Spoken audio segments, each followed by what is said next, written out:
नमस्कार मित्रमैत्रिणी, कथेचे नाव आहे 50 लाखाची गरज कोणाला आहे, शाळेला या जेलला. एकदा मुख्यमंत्री दौऱ्यावर गेले. वाटेत एक तुरुंग होता.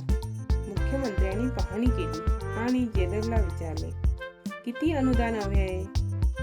जेलर म्हणाले, काही विशेष नाही, सर्व ठीक चालले आहे.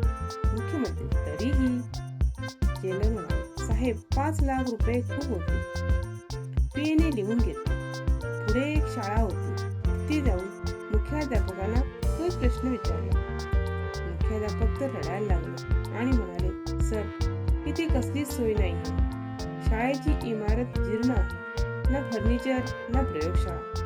मुख्यमंत्री म्हणाले, रडू नका, किती अनुदान हवे ते सांगा. मुख्याध्यापक म्हणाले, किमान 50 लाखांची तरी गरज आहे. पीएने लिहून घेतले. दोघेही मंत्रालयात परत आले. दुसऱ्या दिवशी मुख्यमंत्र्यांनी आदेश दिले, तुरुंगाला 50 लाख व शाळेला 5 लाखाचा निधी जाहीर. यावर विरोधी पक्षनेते संतापले आणि म्हणाले, हे काय, तुम्ही तर एकदम उलट केलं. तेव्हा मुख्यमंत्री म्हणाले, एवढी अक्कल तुला असती तर आज तू माझ्या खुर्चीत बसला असतास.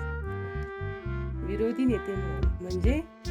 मुख्यमंत्री, आता यापुढे ना आम्हाला शाळेत जायचंय ना तुम्हाला जायचंय, पण एक ना एक दिवस आम्हाला दोघांनाही तुरुंगात जावे लागणारच आहे. मग तिथे सोयी सुविधा नकोत का?